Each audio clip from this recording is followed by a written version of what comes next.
যে আপনি বকরিদের নামাজ পড়তে গেলেন আর নামাজ পড়ার পর প্রথমে কুরবানি করে দেন। প্রথম নম্বর আপনি কুরবানি করে দিলেন।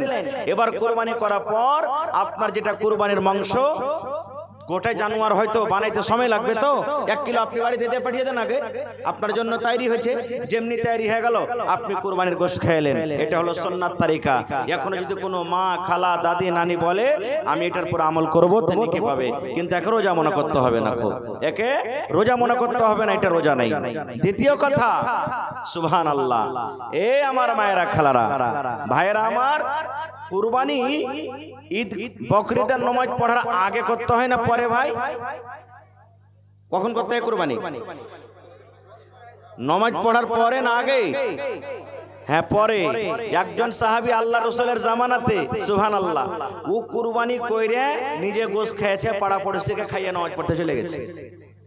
কুরবানির গোশত কইরা, সহিহ হাদিস, কুরবানি জবাই কইরা গোশত খায়া ও কুরবানি করতে গেছে। আল্লাহর রাসূল খুতবা দিচ্ছেন, যেমন ইমাম সাহেবের এখন খুতবা দেন ঈদগাহের মাঠে, নবী খুতবা দিলেন। এবার আমরা যে কুরবানি জবাই করব বা কুরবানি করছি, কিছু কুরবানির মাসলা মাসাইল আছে যেগুলো আমাদের জানা দরকার। যে মুসলমান আমরা জানতে চাই বা আমাদের জানা দরকার, প্রত্যেক মুসলমান, আমরা কুরবানি কি জন্য করি, কুরবানি করার উদ্দেশ্য কি, আল্লাহ তাবারক ওয়া তাআলা কুরবানি করার কেন আদেশ করলেন, কার জন্য আমাদেরকে কুরবানি করতে হবে, এই সমস্ত জিনিস আমাদেরকে জানা দরকার। আমরা মুসলমান ভাই মেলায় লোক কুরবানি করছি, মা খালারা বিশেষ করে কহে যে কি করবো রে বুবু, কুরবানি যদি না করবো তো ছেলে ফেলে কার দুয়ারে যাবে, মেলায় মা খালা কহে। এই দেখেন, কার দুয়ারে যাবে, আর মানে ছেলে পিলা যাতে খাইতে পায় লেগা কুরবানি করছেন।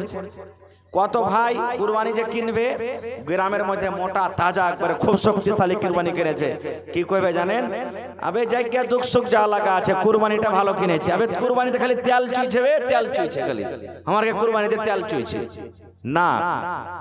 আল্লাহ রাব্বুল আলামিন কোরআনে বলেন, লাইয়ানালাল্লাহু লুহুমুহা ওয়ালা দিমাউহা ওয়ালাকিন ইয়ানালুহুত তাকওয়া মিনকুম।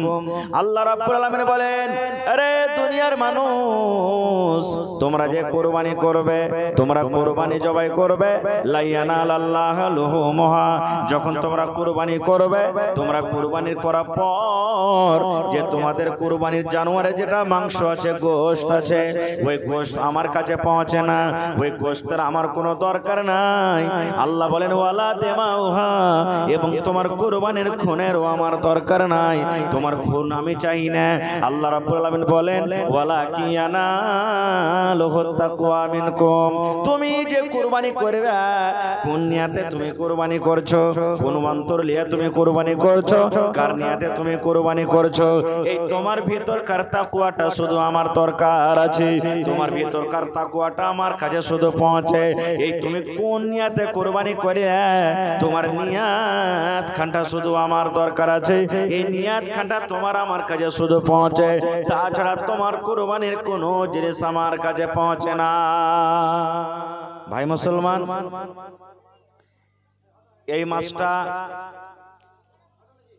পর যেটা সামনে মাস আসবে, ওই মাসে আমরা আল্লাহ যদি করা ইনশাআল্লাহ চাঁদের 10 তারিখে কুরবানি করব, নাকি? মুসলমানের জন্য হলো দুটা খুশির দিন, দুটা ঈদের দিন, একটা হলো ঈদ আর একটা হলো বকরা ঈদ, অর্থাৎ ঈদুল ফিতর আর ঈদুল আজহা। আল্লাহ তাবারক ওয়া তাআলা এই দুটা দিন আমাদেরকে খুবই খুশির দিন দিয়েছেন, এবং এই দুটা দিন রোজা করা হারাম শরীয়তে। বছরে 5টা দিন রোজা করা হারাম, গুনার কাম। যদি কোনো মানুষ বছরে 5টা দিন রোজা করে, ওর কাছ থেকে গুনাহ হয়ে যাবে, ওর দ্বারাতে ভুল হয়ে যাবে, গুনাহ হয়ে যাবে। 5টা দিন, কোন কোন 5টা দিন? একটা হলো রমজান মাসের রোজা রেখে যেদিন ঈদ পড়ি, ঈদুল ফিতর যাকে বলে, ঈদের দিন। আর একটা হলো বকরা ঈদের দিন, যেদিন চাঁদের 10 তারিখে আমরা ঈদ পড়ি। কয়দিন হলো ভাই? 2 দিন। আর বকরা ঈদের দিন ছাড়া আরো 3 দিন। বকরিদের দিন ছাড়া আরো 3 দিন যাকে আইয়ামে তাশরিক বলা হয়েছে, আরো 3 দিন। মানে চাঁদের 10 তারিখে তো কুরবানি করব, আল্লাহ করাই তো। চাঁদের 11 তারিখ, চাঁদের 12 তারিখ, চাঁদের 13 তারিখে 3 দিন হলো কুরবানির দিন। যদি কোনো মানুষ চাঁদের 10 তারিখে কুরবানি করতে না পারে, কোনো কারণে হয় হসপিটালের দরকার হয়ে গেল, ইয়া জানোয়ার পেলে না, কোনো মজবুরি আছে, তো কুরবানির পরে মানে চাঁদের 11 দিনকে দিন কুরবানি করতে পারে। সেদিনও যদি কুরবানি না করতে পারলে তো চাঁদের 12 দিনকে দিন কুরবানি করতে পারে। সেদিনও যদি না পারে চাঁদের 13 দিনকে দিন কুরবানি করতে পারে। মানে কুরবানির দিন হলো 4টে। কুরবানির দিন কয় দিন? 4 দিন। তো কুরবানির 4 দিনে দেখে আর একটা হলো রোজার পর যেটা ঈদ পড়ছে, টোটালে 5 দিন। এই 5 দিনে যারা রোজা করবে, যদি বলে যে আমরা রোজা করব, এরা ওরা গুনার কাজ করলো। কারণ এই 5 দিনে আল্লাহ তাবারাক ওয়া তাআলা রোজা রাখা হারাম করে দিয়েছেন, বিলকুল একবারে হারাম করে দিয়েছেন। রোজা করতেই হবে না। নিচে করো, নিচে করো, নিচে করো। দ্বিতীয় কথা, মেলায় ভাইরা আমার এক বেলা রোজা করে কুরবানির দিন। रोजा करे ना, मैक में थोड़ा आवाज बढ़ाएंगे, मैक में थोड़ा आवाज बढ़ाएंगे। रोजा करे ভালো করে মাসলা গালা শুনেন। আপনার এলাকাতে কি করে এক বেলা রোজা? জি, এক বেলা রোজা ভাই কোনোদিন হয় না। আচ্ছা, আপনার জীবনে এত যে রোজা করেছেন, রোজার যদি 5 মিনিট আগে কেউ ইফতার করে লাই, রোজা ছেড়ে দেয়, তো রোজাটা হারা কিনতে করবো কি? কিনতে করবো? যদি কোনো মা খালা দিন মে রোজা করেছে আর ইফতারি করার 5 মিনিট আগে ওর হাইজ মাসিক চালু হয়ে গেল, ওর রোজা হলো না। 5 মিনিট আগে যদি হাইজ হয়ে যায় তাও রোজা হবে না, ওর রোজাটা পরে করতে হবে। তা আমি যদি আধখানি বেলা 10টা 11টা 12টা তক খাই আর রোজা করবো, আর তারপরে পেট টিক করে ধুম করে খাবো, আর যদি বলি যে রোজা, এটা কি রোজা হবে? জীবনে হবে না। এটা রোজা লয়, এর নাম রোজা লয়। দ্বিতীয় কথা, মেলায় মা খালা দাদি নানি কি করে, এটা কুরবানির রোজা। যে বলি সাহেব এটা কুরবানির লেখা রোজা, যারা কুরবানি করে ওরা রোজা করে, এটাও ভুল। কুরবানির নামে কোন রোজা নাই ভাই। হ্যাঁ, একটা রোজা আছে যাকে আরফাতের রোজা বলা হয়। যেদিন কুরবানি করবেন তার আগা দিন 10 তারিখে কুরবানি করবেন, চাঁদের 9 তারিখ, 9 তারিখে আপনাকে একটা রোজা করতে হবে। ছোট বড় নর নারী যে রোজা করবে ওকে আরফাতের রোজা বলা হয়। ওই রোজাটা যদি আপনি করেন, সুবহানাল্লাহ, তাহলে অনেক নেকি আছে, অনেক নেকি আছে। ওই আরফাতের রোজাটা আপনি করতে পারেন চাঁদের আগা দিন। এবারে যেদিন ঈদ পড়বেন সেদিন কোনো রোজা নাই। তাহলে মৌলানা কি আছে? আল্লাহর রাসূল সাল্লাল্লাহু আলাইহি সাল্লাম যখন ঈদের নামাজ পড়িতেন, ঈদগাহে যখন যাইতেন 1 মাস রোজা করার পর, তখন নবীজি খাজুর খেয়ে যেতেন, বিজোড় খাজুর। খাজুর খেয়ে নামাজ পড়িতে যেতেন। ভালো করে শুনেন, আল্লাহ রাসূল ঈদের নামাজ যখন পড়িতে যেতেন তখন খাজুর খেয়ে নামাজ পড়িতে যেতেন। আজ আমাদের এলাকাতে খাজুর তো পাওয়া যায় না, দোকানে কিনবো তাহলে পাবো। আন্ধার সাথে বাড়িতে আছে, ক্ষীর বাড়িতে আছে, লাচ্ছা বাড়িতে আছে, বিস্কুট বাড়িতে আছে, ভাত রুটি বাড়িতে আছে। কোনো মিঠা চোখা খেয়েবেন, খাওয়ার পর নামাজ পড়িতে যাবেন। কখন? ঈদের নামাজ পড়িতে যাবেন তখন। আর বকরাদের নামাজ যখন পড়িতে যাবেন, এখন সন্ধ্যাবেলাতে যা খাইলেন খাইলেন, আর কিন্তু খেতে হবে না ফজরের পর। এখন যা খেয়ে নিলেন খানা, নামাজ টামাজ পড়ে, আর কিন্তু আপনাকে খানা খেতে হবে না। এবার কি করতে হবে? আল্লাহ রাসূল কি করতে হতেন? আল্লাহর নবী ফজরের নামাজের পর যেমনই সূর্যটা উঠতো, নবীজি ঈদগাহের দিকে রওনা হয়ে যেতেন। ঈদগাহের দিকে নবীজি চলে যেতেন। ঈদগাহের যাওয়ার পর নবীজি আমার সর্বপ্রথম জামাতের সাথে 2 রাকাত নামাজ আদায় করতেন। কয় রাকাত? 2 রাকাত। ঈদের আগে কোনো সুন্নাত নাই, ঈদের পরে কোনো সুন্নাত নাই, বকরাদের নামাজের আগে কোনো সুন্নাত নাই, বকরাদের নামাজের পর কোনো সুন্নাত নাই। যদি কোনো মানুষ বলে আরে ঈদ বকরিদের নামাজ পড়িতে এসেছি, 2 রাকাত সুন্নাত গালা পড়েলি কিংবা পরে 2 রাকাত সুন্নাত পড়েলি, আল্লাহ রাসূল বলেছেন উম্মত রে তোমার গুনাহ হয়ে যাবে, পাপ হয়ে যাবে। কারণ আল্লাহর নবী জীবনে কোনোদিন ঈদ ঈদগাহের মাঠে সুন্নাত নফল নামাজ আদায় করেননি, মাত্র 2 রাকাত ঈদ বকরিদের নামাজ আদায় করেছেন। এই নামাজ ছাড়া অন্য কোন নামাজ নবীজি ঈদ বকরিদের দিন ঈদগাহের মাঠে আদায় করেননি, শুধু 2 রাকাত নামাজ। এবার নবীজি কি করতেন, খুতবা শেষ হলো, এবার নবীজি তাড়াতাড়ি করে বাড়ি আসতেন, সাহাবায়ে কেরাম বাড়িতে আসতেন, কিন্তু এখনো কোনো খানা খাননি।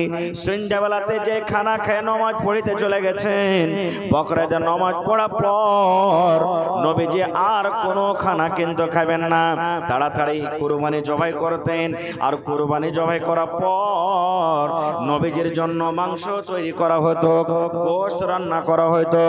সর্বপ্রথম ঈদগাহের মাঠে থেকে আসার পর নবীজি বকরিদের দিন সর্বপ্রথম যেটা খানা খাইতে হইতেন সেটা হলো কুরবানির গোশত, সেটা হলো কুরবানির মাংস, সেটা হলো কুরবানির মাংস। এটা হলো সুন্নাত তারিকা, এটা হলো সুন্নাত তারিকা। এই তারিকার পরে যারা আমল করবে ওরা নেকি পাবে। আর এই সুন্নাতটাকে যদি কোনো মানুষ রোজা মনে করে তাহলে তার দ্বারাতে গুনাহ হয়ে যাবে, পাপ হয়ে যাবে। বুঝে নিলেন যে আপনি বকরিদের নামাজ পড়তে গেলেন, আর নামাজ পড়ার পর প্রথমে কুরবানি করে দেন। প্রথম নম্বর আপনি কুরবানি করে দিলেন। এবার কুরবানি করার পর আপনার যেটা কুরবানির মাংস, গোটা জানোয়ার হয়তো বানাইতে সময় লাগবে, তো 1 কিলো আপনি বাড়িতে দিয়ে পাঠিয়ে দেন, আগে আপনার জন্য তৈরি হয়েছে, যেমনি তৈরি হয়ে গেল আপনি কুরবানির গোশত খেলেন। এটা হলো সুন্নাত তারিকা। এখনো যদি কোনো মা, খালা, দাদি, নানি বলে আমি এটার পর আমল করব, তো নেকি পাবে, কিন্তু একে রোজা মনে করতে হবে না, একে রোজা মনে করতে হবে না, এটা রোজা নাই। দ্বিতীয় কথা, সুবহানাল্লাহ, এ আমার মায়েরা, খালারা, ভাইয়েরা আমার, কুরবানি ঈদ বকরিদের নামাজ পড়ার আগে করতে হয় না পরে? ভাই, কখন করতে হয় কুরবানি? নামাজ পড়ার পরে না আগে? হ্যাঁ, পরে। একজন সাহাবী আল্লাহ রাসূলের জামানাতে, সুবহানাল্লাহ, ও কুরবানি কইরে নিজে গোশত খেয়েছে, পাড়া পড়শিকে খাইয়ে নামাজ পড়তে চলে গেছে। তা আমি বলছিলাম কি ভাই, যে কুরবানি হলো 5টা দিন, আর এই 5টা দিন, এই 5টা দিনে আপনাকে রোজা করতে হবে না। ঈদের দিন আর কুরবানির 4 দিন, এই 5টা দিনে আল্লাহ তাবারাক ওয়া তাআলা রোজা করা হারাম করে দিয়েছেন। এবার আমরা যে কুরবানি জবাই করব বা কুরবানি করছি, কিছু কুরবানির মাসলা মাসাইল আছে যেগুলো আমাদের জানা দরকার।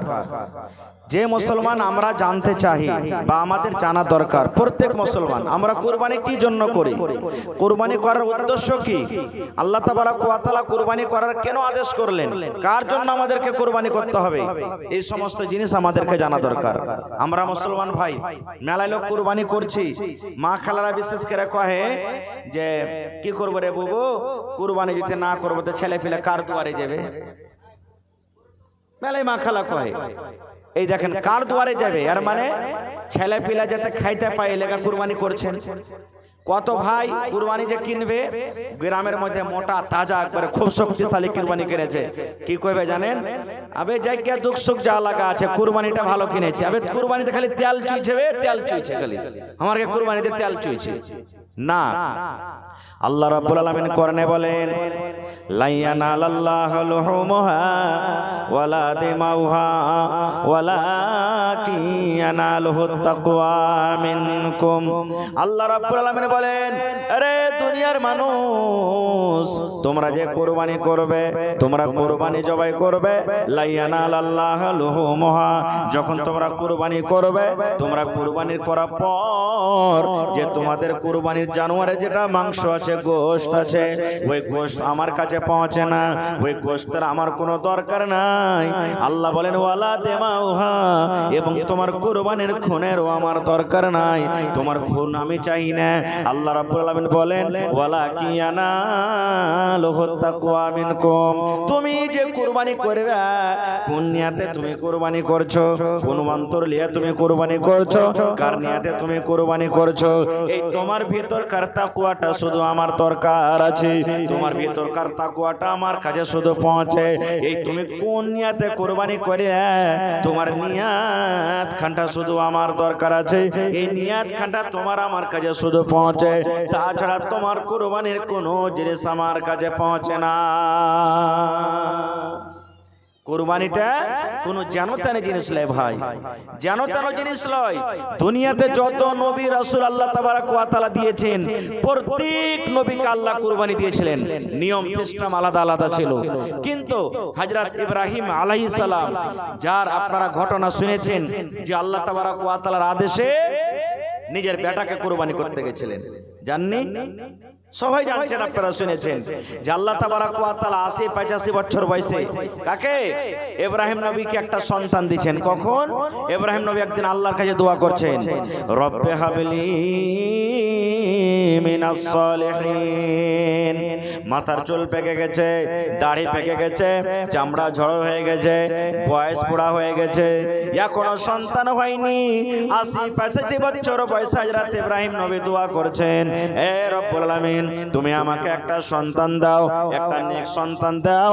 আল্লাহ তুমি আমাকে একটা ঈমানদার সালেহ সন্তান তুমি দান করো। এ ভাই মুসলমান, হযরত ইব্রাহিম আলাইহিস সালাম যেমনই আল্লাহর কাছে দোয়া করলেন, এরকম বয়সে আল্লাহ রাব্বুল আলামিন ইব্রাহিম নবীকে বলছেন, ইব্রাহিম ফাবাশশারনাহু বিগুলামিন হালিম, যাও আমি আল্লাহ তোমার দোয়াকে কবুল করলাম। দোয়া কবুল করে আমি আল্লাহ রাব্বুল আলামিন তোমাকে একটা খুব চতুর চালাক আমি আল্লাহ সন্তান দান করলাম। যাও, তোমাকে আমি একটা সন্তান দান করলাম, আর ছেলেটা হবে কেমন? হালিম, বুর্দবার চালাক ছেলে হবে। আল্লাহর পরীক্ষা দেখেন। হযরত ইব্রাহিম আলাইহিস সালাম জীবনে 3 জায়গাতে ঝুট কথা বলেছেন রে বন্ধু। কয় জায়গাতে? কয় জায়গাতে ঝুট বলেছেন? 3 জায়গাতে জীবনে ঝুট বলেছেন। আর আল্লাহ রাব্বুল আলামিন হযরত ইব্রাহিম নবীকে বড় বড় পরীক্ষা দিয়ে আজমাইশ করেছেন, খুব বড় পরীক্ষা। আর জীবনে 3 জায়গাতে হযরত ইব্রাহিম আলাইহিস সালাম ঝুট কথা বলেছেন। আসলে ওগুলা শরীয়তের নিগাতে ঝুট নয়। ঝুট কথা যে বলেছেন, আসলে ওগুলা তো শরীয়তের নিগাতে ঝুট নয়। এজন্য রাসূল বলেছেন যে তোমরা ছেলে, ছোট বাচ্চা যে আছে, ছেলের সামনে তোমরা ঝুট কথা বলিও না। একদিন নবীজি বসে আছেন, আর একটা এই গুধাগালা যেমন আছে 3-4 বছরকার 5 বছরকার একটা মহিলা ওর বেটাকে ডাকছে, বেটা রে এই গুধু শুন শুন শুন। ছেলেটা দৌড়িয়ে চলে এসে, তোকে কিছু দিব বেটাই? আমরা নিজের ছেলেটাকে বলি না, এখানে আইরে বেটা তোর জন্য একটা জিনিস এনেছি। ছেলেটা দৌড়িয়ে চলে এসেছে। ছেলেটা দৌড়িয়ে আসার পর তখন আল্লাহ রাসূল মহিলাকে বলছেন যে তুমি যাকে ডাকলে তো কি দিবে? বলছে হুজুর একটা ওর জন্য খাজুর রেখেছি, খাজুর দেব। এবার দয়ার নবী বললে, মহিলা রে তুমি ছেলেটাকে ডাকলে কিছু দিব বলে, আর যদি ছেলেটাকে তুমি কিছু না দিতা তাহলে কিয়ামতের দিন যারা মুখ দিয়ে ঝুট কথা বলে, যারা মুখ দিয়ে মিথ্যা কথা বলে, তাদের মধ্যে তোমার গিনতি হয়ে যেত। তুমি দিব বলেছে ঠিক আছে, আর তুমি যদি মজাক করে তুমি ছেলেটাকে ডাকতে, আর যদি বলতে যে না তোকে দিব না, তোকে ডাকার লাগে এরকম করেছে, কিয়ামতের দিন যারা মিথ্যা কথা বলে তাদের গিনতিতে লিস্টে তোমার নাম চলে আসতো। কিন্তু রাত দিন আমরা ছেলে ফেলের সাথে মিথ্যা কথা বলছি। ছেলে কানতে লাগছে, বাবু 500 টাকা দেনা হ্যাঁ, 10 টাকা দেনা হ্যাঁ, আর দিব রে বেটা দিব দিব। ছেলেটা যদি কানতে লাগে, আচ্ছা শোন তোর লাগে জিলাপি আনবো। আপনি যদি ওয়াদা করলেন জিলাপি আনবো, পাপড় আনবো, যদি না নিয়ে আসেন ছেলেটার সাথে আপনি ওয়াদা খেলাপি করলেন, ঝুট কথা হয়ে গেল আপনার। এই জন্য একটা বাচ্চার সাথে ঝুট কথা বলা চলবে না, খুব চলবে না খুব ভাই আমার। হযরত ইব্রাহিম আলাইহিস সালাম জীবনে 3 জায়গাতে ঝুট কথা বলেছেন। কেমন ঝুট? একবারকার ঘটনা, হযরত ইব্রাহিম আলাইহিস সালাম ওর বাপ যে ছিল আজার, মূর্তির পূজা করত। ইব্রাহিম নবীর বাপ মূর্তির পূজা করত, সুবহানাল্লাহ। বেটা নবী আর বাপ কি করত? মূর্তির পূজা। লম্বা ঘটনা, ঘটনার দিকে আমি যাব না খুব। এবারে হযরত ইব্রাহিম আলাইহিস সালাম বাড়িতে আছেন, দোস্ত বন্ধু কিংবা বাড়ির লোক ইব্রাহিম নবীকে বলছেন, ইব্রাহিম মেলা যাবে না তুই? তো বলছেন আনা সাকিমুন, আমি বেমার আছি যাব না, আমি বেমার আছি যাব না। আসলে শরীরের বেমার নয়, অন্তর থেকে বেমার, মেলা যাব না বলে বেমার। আর আজকে আমাদের যুগে কি মেলা যদি না যেত বেমার পড়ে যাব নাকি? কত ভাই এমন আছে, এখন তো আল্লাহর রহমতে কমেছে। কিছুদিন আগে 10-15 বছর আগে শ্বশুরের বাড়ি শখ করে যেত টাকা চাইতে, কেনে মেলা দেখতে যাবো, মেলা যে লেগেছে, শখ করে গেছে টাকা চাইতে। যে জানারে যা, মা বাবা বলতো জানারে আব্দুল সত্তার, আব্দুল গাফার, এ আব্দুল জাফর যা তো শ্বশুর বাড়িতে যা, মেলা লেগেছে, মেলা দেখতে তো শ্বশুর শাশুড়ি পয়সা দিবে না, যা। এই দেখেন ভাই আমার, হযরত ইব্রাহিম আলাইহিস সালাম ওই সময়তে জোট কথা বলেছিলেন যে আমি মেলা যাব না, আমি বেমারি হালাতে আছি, কিন্তু আসলে বেমার ছিলেন না। দ্বিতীয় নম্বর কোন জায়গাতে মিথ্যা কথা বলেছিলেন? সুবহানাল্লাহ। হযরত ইব্রাহিম আলাইহিস সালাম যে জায়গাতে, 1 মিনিট লেখা রাখেন, কিছু বলছি তখন আমি দোয়া করছি, নামটা লিখে দেন এখানে, একটু লেখা রাখেন, 10-15 মিনিট কিছু বলি তখন আমি দোয়া করছি। এবার 2 নম্বরে হযরত ইব্রাহিম আলাইহিস সালাম কোথায় গেলেন? যেই ঘরে ওদের মূর্তি রাখা ছিল ওই সমস্ত মূর্তিগুলোকে ভেঙে দিয়েছে, আর যেটা সব থেকে বড় মূর্তি ছিল ওই মূর্তিটাকে ছেড়ে দিয়েছে। যখন ওর কমেরা সকালবেলাতে যখন গেছে ওদের পূজা পাঠ করার জন্য, দেখছে ওরে বাপরে একটা মূর্তি নেই, সমস্ত মূর্তিকে ভেঙে দিয়েছে। কে করলে?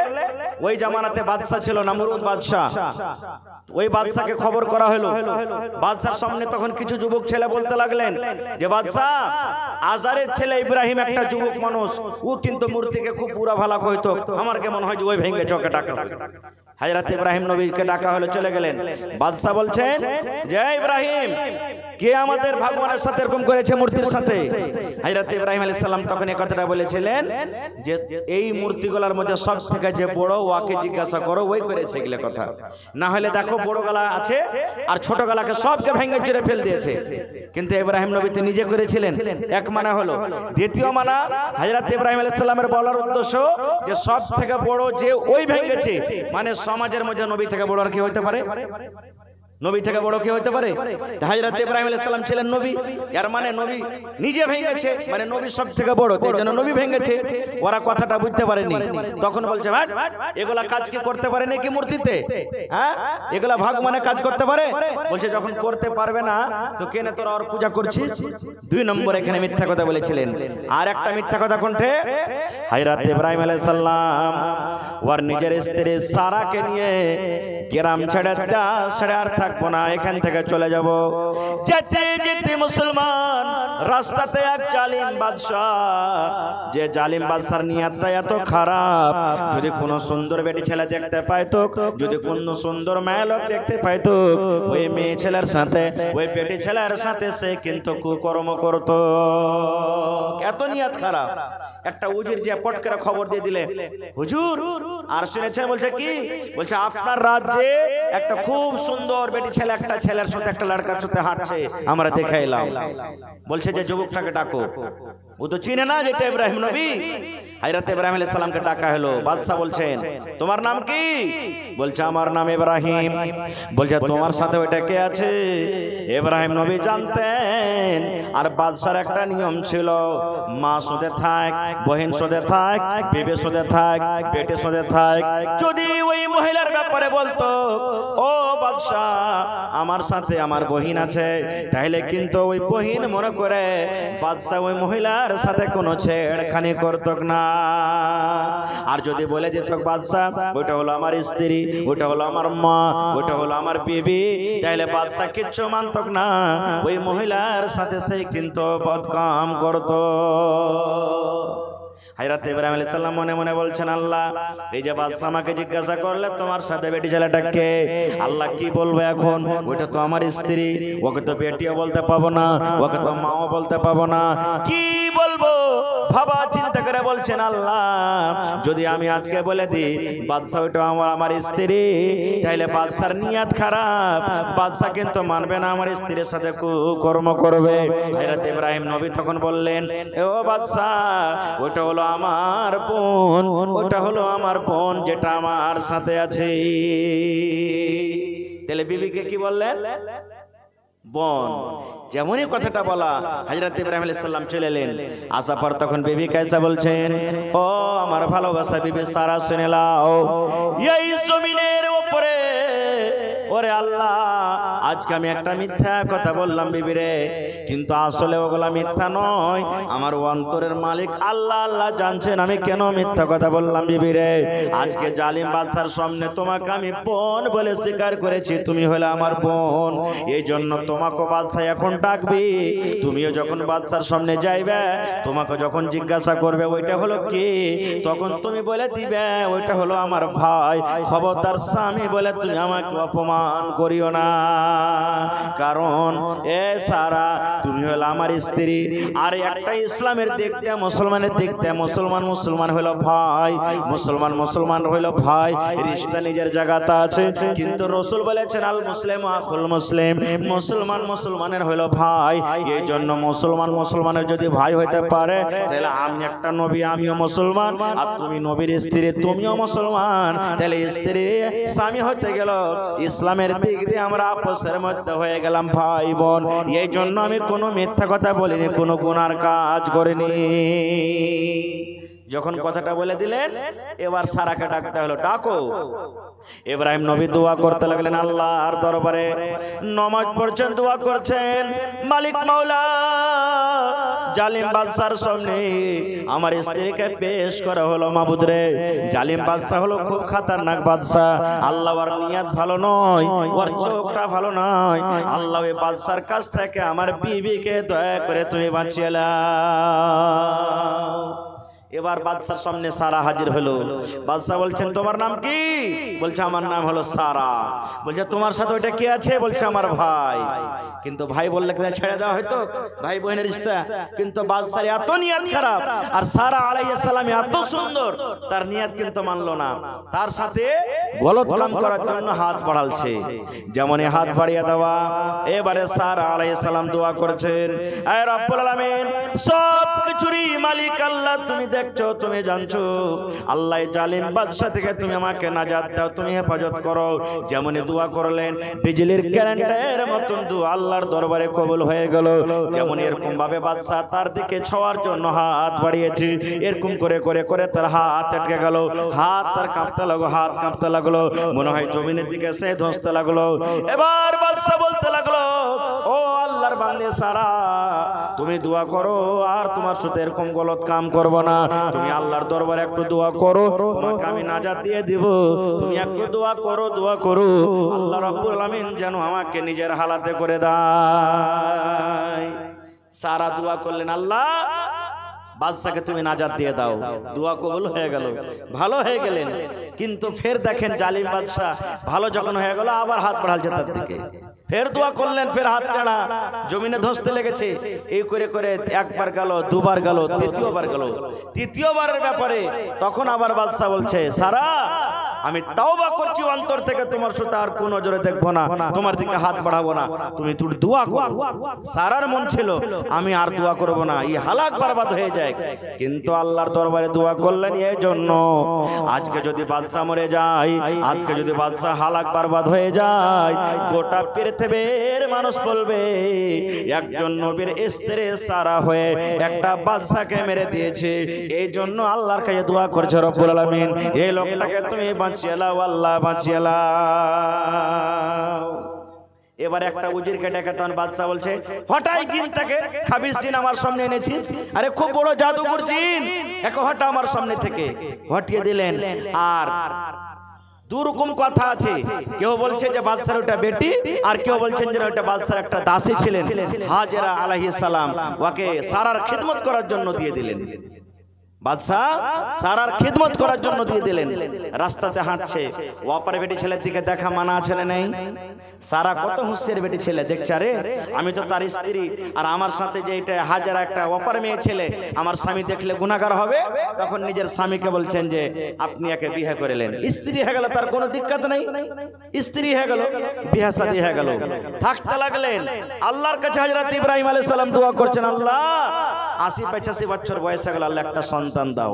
কোন বাপ চাইবে না যে আমার একটা ছেলে নাও? চাইবে কি কেউ? সব চাইবে যে আল্লাহ আমার মরার পর যাতে আমার ওয়ারিস হয়।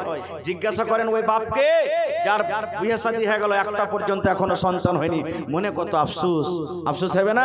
কত আফসোস, আল্লাহ এত সেই সম্পত্তি দিয়েছো, আল্লাহ একটা সন্তান তুমি আমাকে দাওনি, কত মনে আফসোস। জিজ্ঞাসা করেন ওকে।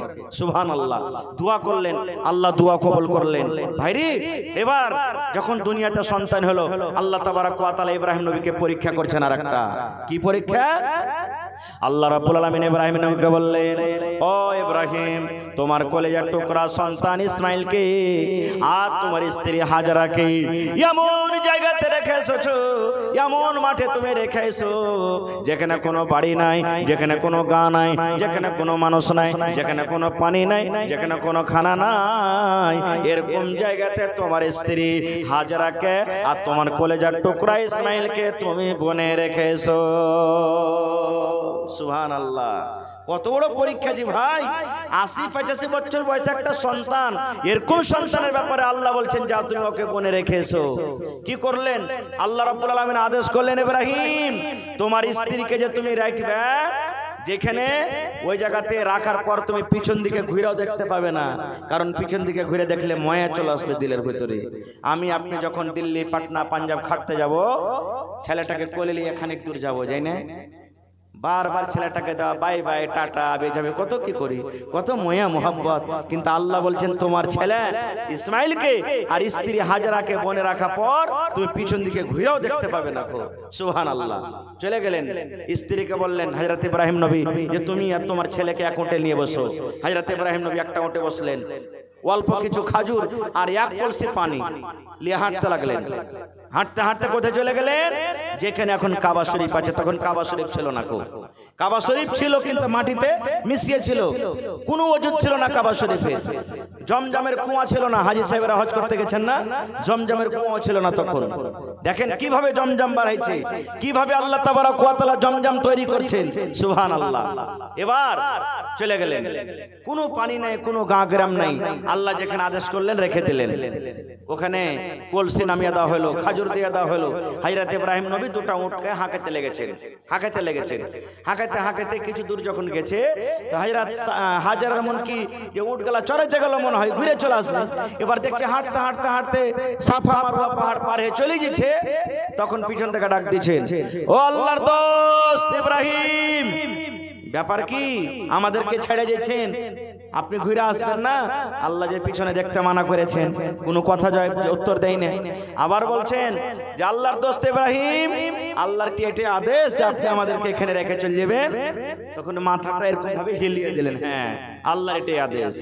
এ আমার মায়েরা খালারা তেত্রিবারে শোনেন। এবারে হাজারা কি বলছেন, রে আল্লাহর বান্দা, ও আল্লাহর দোস্ত ইব্রাহিম, যান আপনি চলে যান, আপনাকে আর বাধা দেব না, আপনাকে আর রুকবো না।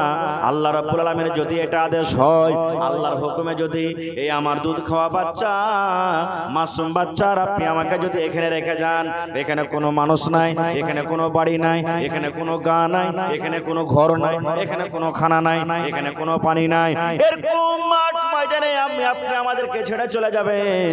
আল্লাহর আদেশে যদি ছেড়ে যান, তাহলে আমি একটা মহিলা হয়ে আল্লাহর পরে আমার তাওয়াক্কুল আছে, ভরসা আছে, আল্লাহ রাব্বুল আলামিন কোনদিন আমাদেরকে হালাক বরবাদ করবেন না। যান আপনি চলে যান, আল্লাহ হেফাজত করবেন, আল্লাহ রাব্বুল আলামিন আমাদেরকে হালাক বরবাদ করবেন না। আর এ জামানার যদি মায়ের লোক হয়তো খালি যদি শ্বশুর বাড়ি যায় আর স্টেশনে যদি কয় আধ ঘন্টা বসো আর দের হয়ে যায়, কত যে গাইল দেবে হিমুদ মিনছে হুদ মা মুখ পড়া, আর কোনো হুঁশ নেই, বুদ্ধি নেই, একলা ছেড়ে চলে গেল, এ গেল ওই গেল, হ্যান গেল তেন গেল, কত কথা যে বলবে বলার শেষ নেই। সুবহানাল্লাহ। হ্যাঁ বসে দেন ওখানে, কোনো দেখা দেন, ওই পর্দাখানটা উঠিয়ে দেন, ওদিকে বসে যাবে ওরা।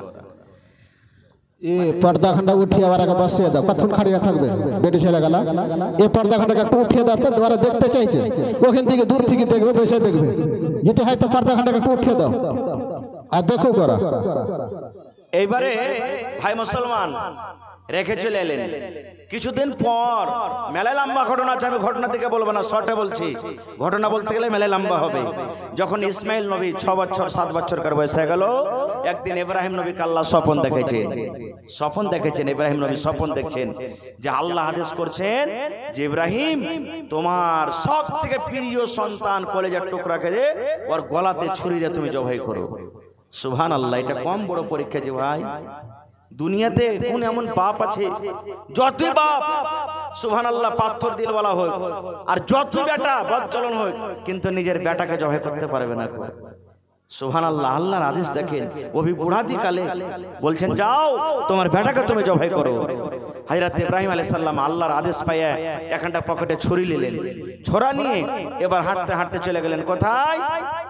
যেখানে কাবা শরীফ এখন রাখা আছে, যেখানে এখন কাবা শরীফ জামজামের কুয়া আছে, ওই জায়গাতে চলে গেলেন। যাওয়ার পর মেলাই বাড়ি কিন্তু আশেপাশে আরো বসে গেছে, আস্তে আস্তে আশেপাশে মেলাই বাড়ি হয়ে গেছে। একটা লোককে বলছেন যে হ্যাঁ গো, হাজেরার বাড়ি কোনটা? তো বলছে যে এটা হলো হাজেরার বাড়ি। যেমন বাড়িতে গেলেন, নেচে চাইলেন, ঢুকলেন বাড়িতে, বসতে দিলেন। বসা পর এবার হযরত ইব্রাহিম আলাইহিস সালাম বেটাকে একান্তিত ভাবে আড়ালে নিয়ে যে বেটাকে বলছেন ইয়া বুনাইয়া, আল্লাহর কোরআন যেটা বলছেন বাপ বেটাতে যেটা গল্প হয়েছে, ওই কথাটা আল্লাহ রাব্বুল আলামিন নিজের কোরআনে আল্লাহ জিকির করে দিয়েছেন। এবার ইব্রাহিম নবী বেটাকে বলছেন ইয়া বুনাইয়া, ওরে আমার কলেজার টুকরা সন্তান, ইন্নী আরা ফিল মানামি আন্নী আসবাহুকা। বেটারে আল্লাহ রাব্বুল আলামিন আমাকে স্বপ্ন দেখালছে, আমি স্বপ্ন দেখেছি রে ধন যে আমি তোমাকে জবাই করেছি, তোমার গলাতে ছুরি দিয়ে আমি তোমাকে জবাই করেছি, তোমাকে আল্লাহর রাহে আমি কুরবানি করেছি। ফানজুর মাজা তারা, বেটা তোমার কি রায়, বেটা তোমার কি মত, তুমি আল্লাহর রাহে কুরবানি হবে কি হবে না?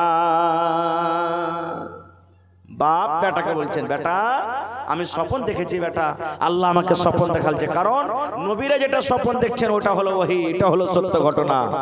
এবারে বেটারে তোমার কি রায়, কি মত? কবি বলছেন বাপ কা বেটা সারস কা ঘোড়া কুছ नहीं তো থোড়া থোড়া, আরে বাপ যেমন হবে বেটাও তেমন হয়ে যাবে। যখন হযরত ইব্রাহিম নবী বলছেন বেটারে ও কলেজার টুকরা ইসমাইল, আমি বুড়িয়া গেছি রে ধন, আমার বয়স কাছাকাছি 90 বছর হয়ে গেছে, এই বয়সে আল্লাহ রাব্বুল আলামিন আমাকে স্বপ্ন দেখালছেন যেন আমি তোমাকে জবাই করেছি, তোমার গলাতে ছুরি দিয়ে আমি তোমাকে জবাই করেছি, তোমাকে আল্লাহর রাহে কুরবানি হইতে হবে, তোমাকে আল্লাহর রাহে জবাই হইতে হবে রে ধন। বলো তোমার কি রায়, তোমার কি মত, তুমি কুরবানি হবে কি হবে না?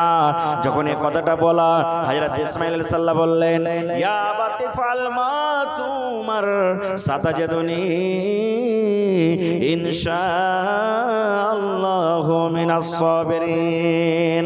আব্বা গো, যদি আপনাকে আল্লাহ আদেশ করে থাকে, আপনি যদি আমাকে কুরবানি করার আদেশ পেয়ে থাকেন, তাহলে আব্বা গো চলেন কোথায় আমাকে নিয়ে যাবেন, আমি কুরবানি হয়ে তৈয়ার আছি গো আব্বা, চলেন আপনি আমাকে জবাই করতে নিয়ে চলেন, আমি কুরবানি হয়ে যাব, আল্লাহর আদেশে আমি হাসতে হাসতে কুরবানি হয়ে যাব, আমাকে ধৈর্যশীল পাবেন, আমাকে সবরকারীদের মধ্যে পাবেন।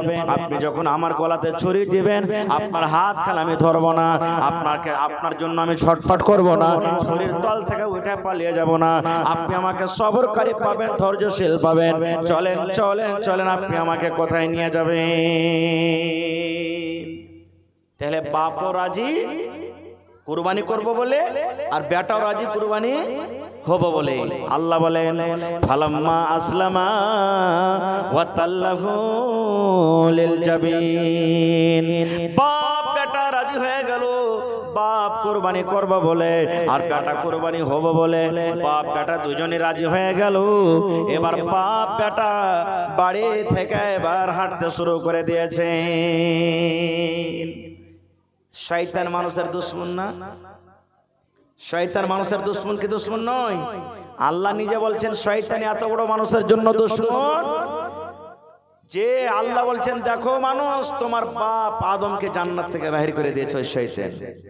আমি গাছের ফল খেতে মানা করছিলাম, কিন্তু শয়তানের কথা শুনে ফল খেয়েছে, যার কারণে জান্নাত থেকে বাহির করে দিয়েছে। এত তোমাদের বড় দুশমন। শয়তান ওয়াদা করেছে আল্লাহ আমি একাই জাহান্নাম যাব না, আল্লাহ তোমার বান্দা বান্দিরাকে আমি জাহান্নাম নিয়ে যাব। আল্লাহ বলে দিয়েছেন যা তুই যে আমার নেককার বান্দা বান্দি হবে, তোর কথা জীবনে কোনোদিন শুনবে না, খোঁজা। এবার শয়তান তখন বিবি হাজারের কাছে মানুষের রূপে চলে এসেছেন। আসার পর কি বলছেন জানেন? হাজারা জানো তোমার পুরুষ আর ইসমাইল কোন জায়গাতে গেল? বলছে কোথায়? বলছে আরে কুরবানি করতে নিয়ে গেল, তোমার বেটা ইসমাইলকে জবাই করবে, কুরবানি করতে নিয়ে গেল। হযরত হাজরা বলছেন যে ভাট এখান থেকে, বাপ নিজের বেটাকে কি কুরবানি করতে পারে? এটা মিথ্যা কথা। তখন শয়তান বলছে হাজরা তুমি জানো না আল্লাহ রাব্বুল আলামিনের আদেশ যে তুমি নিজের বেটাকে কুরবানি করো, আল্লাহর আদেশ মানতে গেছে।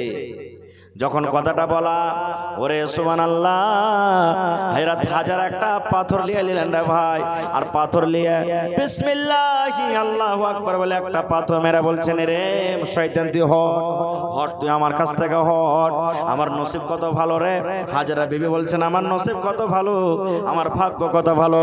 গোটা পৃথিবীর মানুষের কত সন্তান আছে, মহিলার কত সন্তান আছে, কিন্তু আল্লাহ রাব্বুল আলামিন কোন মহিলার সন্তান আল্লাহ কবুল করেননি, কুরবানি চাইনি। আমার নসিবটা কত ভালো, আমার একটাই সন্তান, আমার সন্তানকে আল্লাহ ভালোবেসেছেন, আর ভালোবাসার কারণে আমার ছেলেকে আল্লাহ কুরবানি পছন্দ করেছেন। এই জন্য আমি আল্লাহর আদেশে রাজি আছি। চলে যাও, চলে যাও, তুমি আমার কাছ থেকে চলে যাও, হটো, তুমি আমার কাছ থেকে চলে যাও। যখন দেখলে একে পারবো না, তখন চলে গেলেন কার কাছে? ইসমাইল নবীর কাছে।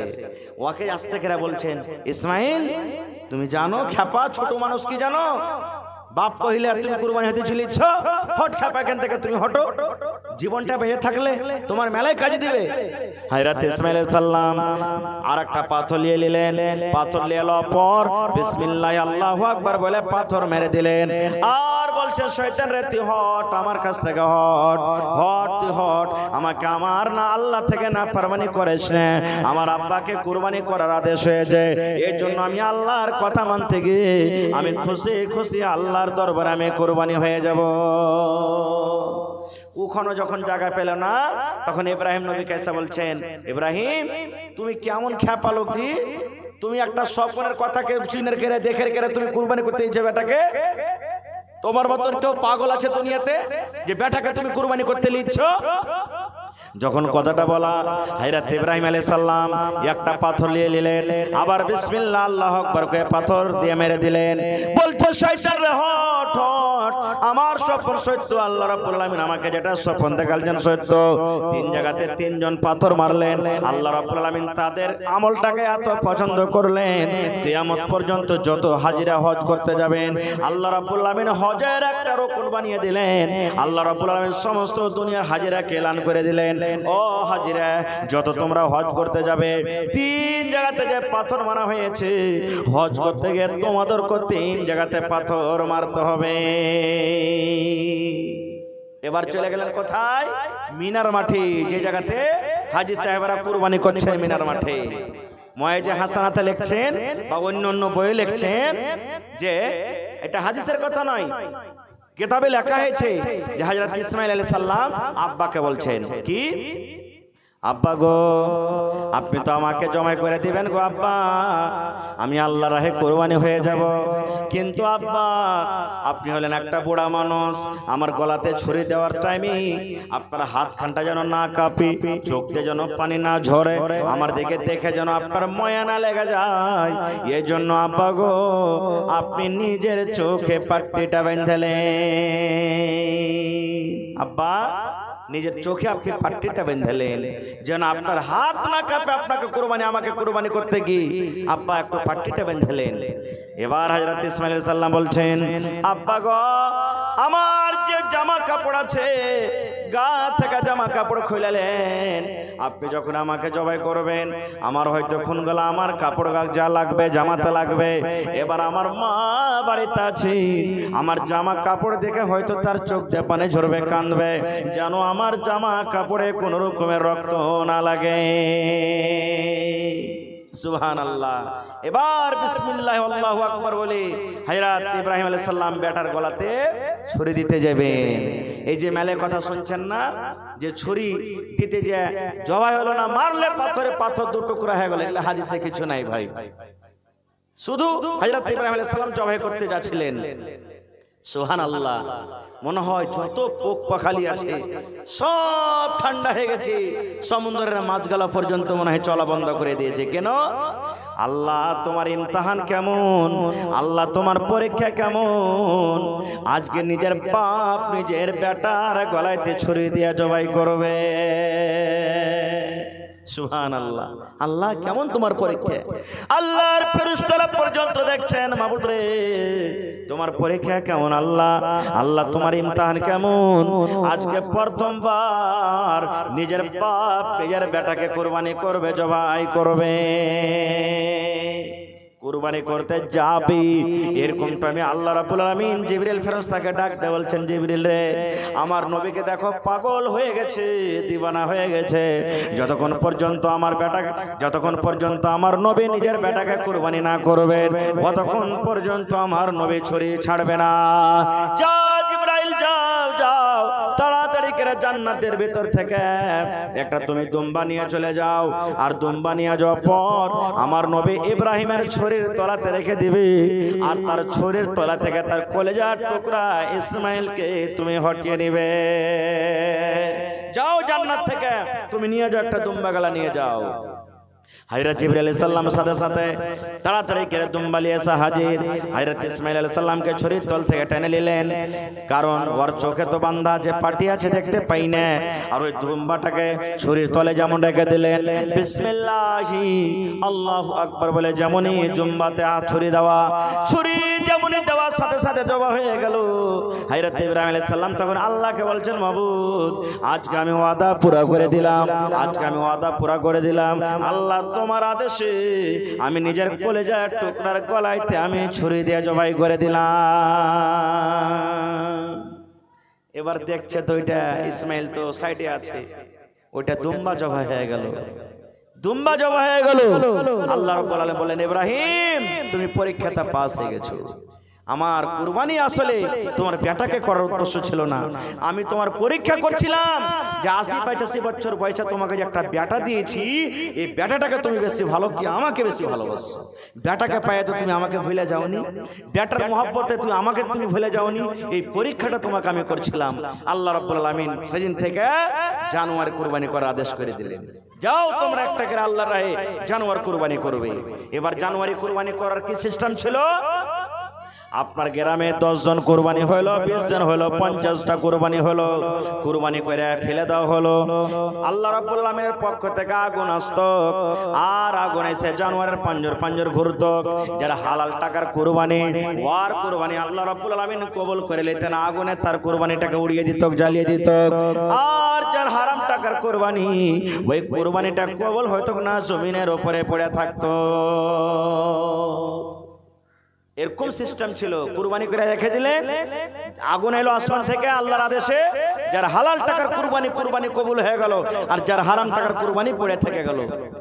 এটা হলো সিস্টেম। তখন আল্লাহ রাব্বুল আলামিন কুরবানির গোশত খাওয়া হারাম করেছিলেন, কুরবানির গোশতও খেতে পারবে না। কিন্তু করতে করতে যখন শেষ নবীর বাড়ি এলেন, নবীজি যখন নবী হলেন, আল্লাহ রাব্বুল আলামিন আদেশ করলেন, নবীজি আমি যত আগে নবী গুজরেছেন সমস্ত লোকের পরে কুরবানির জানোয়ার গোশত খাওয়া আমি হারাম করেছিলাম, কিন্তু আজ থেকে আমি হালাল করে দিলাম। যাও তুমি খাও, তোমার উম্মতকে তুমি গোশত খেতে বলো, কিন্তু হ্যাঁ ভালো কুরবানি যেটা আমার রাহে দেয়। কেমন জানোয়ার? আল্লাহ রাসূল বলেছেন, যে জানোয়ারটা তুমি কিনবে সিং যেন গোটা থাকে, সিং যেন ভাঙ্গা না থাকে। সিং ভাঙ্গা থাকার কুরবানি হবে না, হবে না। যেন সিং ভাঙ্গা না থাকে, সিং যেন সুন্দর হয়ে গোটা থাকে। কিন্তু হ্যাঁ, যে জানোয়ারের কুরবানি দিচ্ছেন, ওই জানোয়ারটার যদি মায়ের পেট থেকে সিং জীবনে কোনোদিন বাড়ায়নি, সিংই বাড়ায়নি, আর এরকম জানোয়ারের কুরবানি হয়ে যাবে। কিন্তু সিং বাড়ালছে আর পরে যদি সিং ভেঙে থাকে, আল্লাহ রাসূল বলেছেন ওই জানোয়ারের কুরবানি দিও না, তোমার কুরবানি হবে না। মেলায় ফোন করে, হাজি মাওলানা জানোয়ার কিনতে এসেছি, কিন্তু সিং তো ভালো আছে, কিন্তু উপরকার খলিয়াটা উঠে গেছে। এরকম মেলায় জানোয়ারের হয়ে যায়, একবারে লম্বা হ্যাঁ ছুচিলে হয়েছে, সিংটা ভাঙেনি, কিন্তু উপরকার খলিয়া খানটা উঠে গেছে। হবে, হ্যাঁ হবে, কোনো অসুবিধা নেই, ওর কুরবানি হয়ে যাবে, ভাঙা না থাকা চাই। আল্লাহ রাসূল বলেছেন, তুমি জানোয়ার কিনতে গেলে তোমার জানোয়ারের যেন চোখটা যেন টেরা না হয়, চোখটা যেন কানা না হয়। আল্লাহ রাসূল বলেছেন, কানা জানোয়ার যদি হয়ে যায়, টেরা হয়ে টেলা আইব, আর আইবওয়ালা জানোয়ার আল্লাহর দরবারে কবুল হবে না। তুমি ল্যাংড়া জানোয়ার জবাই করে খেয়ে লাও, কানা জানোয়ার জবাই করে খেয়ে লাও, তুমি মানুষকে ভোজ করে খাইয়ে দাও, তোমার জন্য চলবে। সিং ভাঙা জানোয়ার তোমার জন্য চলবে, তোমার ল্যান কাটা জানোয়ার তোমার জন্য ভোজে এমনি খাওয়াতে চলবে। কিন্তু আল্লাহর রাহে দিতে গেলে সিং ভাঙা জানোয়ারের কুরবানি হবে না, চোখ কানা জানোয়ারের কুরবানি হবে না, ট্যাং ভাঙা জানোয়ারের জানোয়ারের কোরবানি হবে না, ল্যান্ড কাটা জানোয়ারের কোরবানি হবে না। এবার রাসূল বলছেন কুরবানি যে দিবে একটু মোটা তাজা দেখে দাও, যার গুদা আছে চর্বি আছে এরকম জানোয়ারের তুমি কুরবানি দাও, আর তোমার ভিতরে অহংকারী যাতে না আসে, অহংকারী না আসে, মোটা জানোয়ারের তুমি কুরবানি দাও। ভাই মুসলমান, এই জন্য কুরবানি বলে অহংকারী করতে হবে না। আমি আপনি 1 লাখ টাকা দামের কুরবানি দিয়ে দিই, কিন্তু হযরত ইসমাঈল আলাইহিস সালামের সমান হইতে পারে কি? জীবনে হবে না, কোনোদিন জীবনে হবে না, মানুষের সমান হবে না। এই জন্য আপনি কুরবানি দিবেন কার জন্য? আল্লাহ তাবারাক ওয়া তাআলাকে রাজি করার জন্য, আল্লাহ তাবারাক ওয়া তাআলাকে খুশি করার জন্য, আল্লাহ তাবারাক ওয়া তাআলার কাছে হওয়ার জন্য কুরবানি করবেন। মেলায় মানুষ কহে কুরবানি মোটা তাজা গলা দেখে দেবে, যেটা 7 জনাকে পুলসরাতে হড় হড় হড় করে টেনে চলে যায়। ভুল কথা এগুলা। কে বলেছে যে কুরবানি দিতে গেলে পুলসরাত পার করতে দিবে? এগুলা কোনো হাদিসে নাই। কুরবানি করতে হবে, আল্লাহর আদেশ, এটা মানতে হবে, এটা কুরবানি করতে হবে আল্লাহর আদেশ। আর একটা জিনিস, কুরবানির জানোয়ারের গোশত বেচা চলবে না। কুরবানির জানোয়ারের গোশত বেচা চলবে না। আপনাকে কুরবানির জানোয়ারের গোশত বেচতে হবে না, কিন্তু আমরা মুসলমান বিক্রি করি না। আপনার কি এলাকাতে গায়ে আছে কিনা? আমি একটা মৌলভী সাহেব মানুষ, আপনি আমাকে ডেকে চলে গেলেন এমনি দিন জানোয়ার কুরবানি করতে, জবাই করতে, 1 কিলো করে গোশত দিচ্ছেন। আপনার এলাকাতে আছে মৌলভী সাহেবকে বা যারা জবাই করবে দিচ্ছে কোন জায়গাতে? আমার এলাকাতে দিচ্ছে, চলবে, দাও, কোনো অসুবিধা নেই। কিন্তু ওই জায়গাতে যদি আপনি কুরবানি জমায়, আমি 10টা জানোয়ার কুরবানি করলাম, আরে মৌলভী সাহেবকে যা 2 কিলো গোশত গলা দিয়ে আই, চলবে না? দাও, মজুরি না হয়ে গেল, মজুরি মনে করেন আপনি দিচ্ছেন, মজুরি দেওয়া চলবে না আপনার। হ্যাঁ, মৌলভী সাহেব কুরবানি দিতে পারেনি, 2-4 কিলো গোশত দিয়ে দেয়, আলাদা কথা, ঠিক আছে, কিন্তু মৌলভী সাহেব যে জবাই করলে এই জন্য গোশতটা দিয়ে আয়, এটা চলবে না। আপনি দিবেন তো আপনাকে পকেট থেকে টাকা দিতে হবে মৌলভী সাহেবকে, জবাই করার টাকা দেন, আপনি ধান দেন, গম দেন, চাল দেন, কিন্তু কুরবানির গোশত মজুরিতে দেওয়া চলবে না আপনার। এমনি দিন যেটা দিচ্ছেন যে জবাই করলে দিয়ে আয়, এই মজুরি দেওয়া চলবে না, কারণ এটা কুরবানির গোশত, বিক্রি করা চলবে না আপনার জন্য, বিক্রি করতে হবে না। ভাইরা আমার, কোন ধরনের জানোয়ার কুরবানি করতে হবে? আল্লাহ রাসূল সাল্লাল্লাহু আলাইহি ওয়াসাল্লাম বলেছেন, লা তাযবাহু ইল্লা মুসিন্না, জানোয়ার জবাই করিও না, কিন্তু যে জানোয়ারটার দাঁত আছে ওই দাঁতা জানোয়ার তুমি কুরবানি করো। মেলায় মানুষ বলে মাওলানা 12, 14 মাস, 15 মাসের কুরবানির জানোয়ার হয়ে গেছে, খাসি হয়ে গেছে, দাঁত নিয়ে চলবে? চলবে না। বাড়ির পোষা হলে চলবে না। রাসূল বলেছেন দাঁতা শর্ত আছে, বিনা দাঁতা জানোয়ারের কুরবানি হবে না। এই জন্য দাঁতা জানোয়ার আপনাকে জবাই করতে হবে। ভাই মেলায় কথা আছে বলার, আল্লাহ বাচ্চা রাখি, ইনশাআল্লাহ বেশি আলোচনা করব। তবে এটা হলো মসজিদের জালসা নাকি? মসজিদের ছাদ হয়ে গেছে, দেওয়াল কিন্তু চারিদিকে বাকি আছে, পালাস্তা লাভি ঝামি মেলায় কাজ বাকি আছে। আলহামদুলিল্লাহ, এলাকাটা বড়, গ্রাম বড়, মোটামুটি 500 গ্রামের একটা ঘর। আমি আশা করেছি যে আপনারা সকলেই আসেন, আর 1000 টাকার টাকা যদি দেন তো ইনশাআল্লাহ 5 লাখ টাকা হবে। ওর মধ্যে কেউ 5000 দিবে, কেউ 10000 দিবে, কেউ 15000 দিবে, কেউ 20000 দিবে, আল্লাহ যাকে যেরকম তৌফিক দিয়েছেন দিবেন। তো ভাইরে, দেখি আজকে আপনাদের গ্রামে মসজিদের জন্য কোন একটা মানুষ আছেন যে 10,000 টাকা দান করতে পারবেন? কোন আল্লাহওয়ালা কেউ এমন আছেন? পালাস্তারের কাজ হবে, 150 বালুর দাম দিতে পারবেন? কোন আল্লাহর বান্দা দেখি দেওয়াল জুড়তে হবে, ইটার দরকার আছে, 1000 ইট দিতে পারবেন মসজিদে আল্লাহর ঘরের জন্য? দেখি সিমেন্টের দরকার আছে মসজিদে, আল্লাহর কোন বান্দা আছেন 5 পরা 10 পরা 20 পরা করে সিমেন্ট গালা দিতে পারবেন? মেলায় জালসাতে এমন হয়েছে, মাওলানা যত বালি লাগবে একাই দিয়ে দেব, মাওলানা যত সিমেন্ট লাগবে একাই দিয়ে দেব, এরকম ভাবে মেলায় লোককে পাওয়া যায়। মাশাআল্লাহ মাশাআল্লাহ। কি আপনার নাম? মোহাম্মদ শাফিকুল ভাই 50 পরা সিমেন্ট দান করলেন। আল্লাহুস সামাদ। দেখেন নিজের মনে এসেছেন, তা আমি সালামি কিছু পাবো না যে ভাই? সালামি কিছু পাবো না? আর বাড়িয়ে টাড়িয়ে কিছু হবে? পাবে ইনশাআল্লাহ। 100 বড়া পাবো না আর ভাইয়ের কাছে? মাশাআল্লাহ মাশাআল্লাহ। আল্লাহ দেখেন 60 বড়া, মাশাআল্লাহ। আচ্ছা চলেন, ঠিক আছে, কথাটা তো কমসে কম রেখে দিলে, ইনকার করলে না। মাশাআল্লাহ, আমার ভাই শাফিক আলম সাহেব 60 বড়া সিমেন্ট, নারে তাকবীর, মাশাআল্লাহ। মা বাপ বেঁচে আছেন? আমার গেছে? বেঁচে আছেন, অসুস্থ, দেখেন এরকম ভাবে 10-20টা নওজোয়ান খাড়িয়ে যেতে মসজিদ লিখতে পারবেন আল্লাহর ঘর। সুবহানাল্লাহ। রব্বানা যালামনা আনফুসানা ওয়া ইল্লাম তাগফির লানা ওয়া তারহামনা লানাকুনান্না মিনাল খাসিরিন। রব্বানা আতিনা ফিদ দুনিয়া হাসানা ওয়া ফিল আখিরাতি হাসানাতাও ওয়া কিনা আযাবান নার। এ পাক পরওয়ারদিগার, তোমার বান্দা শফিক আলম সাহেব 60 বড়া সিমেন্ট দান করলেন তোমার ঘরের জন্য। আল্লাহ তার দানকে তুমি কবুল করে নাও, মনের আশাকে আল্লাহ পুরা করু, রোজ রোজগারি আল্লাহ বরকত দাও, হাতে টাকাতে পয়সাতে বরকত দাও। এ রব্বুল আলামিন, শুনতে পেলাম মা বাপ অসুস্থ, আল্লাহ তুমি ডাক্তারে ডাক্তার, তুমি সার্জনে সার্জন, আসিবিল বাস রব্বান নাস ইশফি আনতা শাফি লা শিফা ইল্লা শিফাউকা শিফা লা ইগাদিরু সাকামা। আল্লাহ মা বাপকে ভালো রাখো, যতদিন দুনিয়াতে রেখেছো আল্লাহ সহি সালামত রাখো। আল্লাহ আত্মীয় স্বজন যারা কবরে চলে গেছেন তাদের কবরে তুমি জান্নাতের বিছানা দিয়ে দাও। রব্বানা তাকাব্বাল মিন্না ইন্নাকা আনতাস সামিউল আলিম। আমিন। এটা কি দিলে? মানসুর আলম সাহেব সরপঞ্চ, বর্তমান সরপঞ্চ। আচ্ছা, তো চলে গেছেন। আছেন কোনটা হার নানা জান, একটু সালাম কালাম হবে না? এটা উপ সরপঞ্চ হইলো তো সরপঞ্চের চাস্তো ভাই লয়, নিজেরই ভাই এটা নাকি? যখন সরপঞ্চ না থাকবে তো উপ সরপঞ্চের সব আর মালিক হবে। দেখেন মেন সরপঞ্চ ওঠে নাকি?